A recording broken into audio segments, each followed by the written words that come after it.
I was in preschool and I was complaining of arm pain, my mom said, pain all the time in my arm, my left shoulder.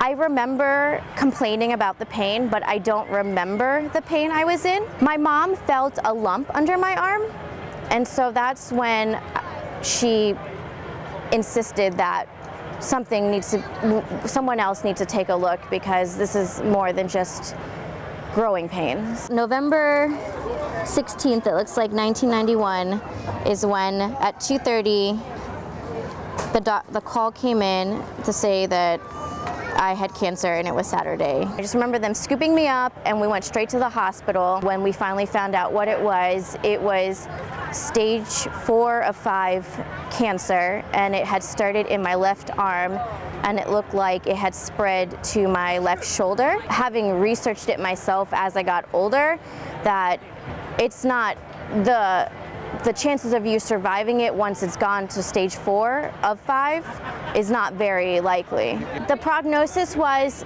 I believe, 6 months. If I went into remission, that I probably I would relapse, and I probably wouldn't live to see my 16th birthday. My parents seemed stressed out, but they were more or less at terms of what the prognosis was, but they weren't convinced that this was the end. One of my parents always stayed with me. No one ever left me alone, and I would cry and tell him I didn't want to die. That's why I received my wish. From my understanding, it's for kids who are terminal, and they try to have them have one last wish, memory, something that really means a lot to them.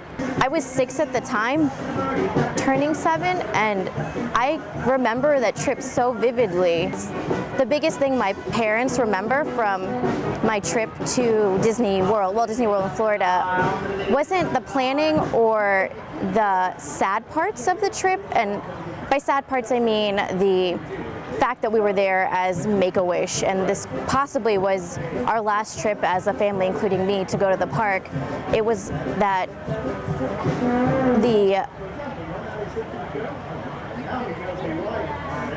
sorry. It's okay.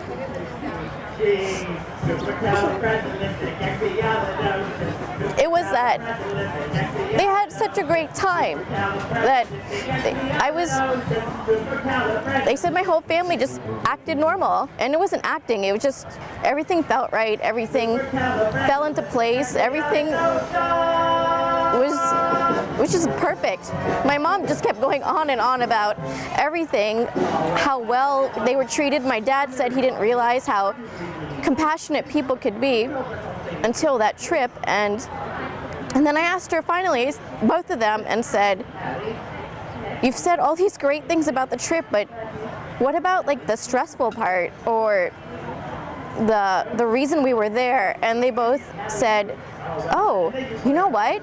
That's so funny that you ask it like that, because when I recount this, I never think about why we were there for Make-A-Wish. I just know that I just think about we were there to go to Disney because that's what you loved and your sister and brother loved to do together, was our family trips to Disney. It truly was magical. I mean, I ate ice cream every day for breakfast, and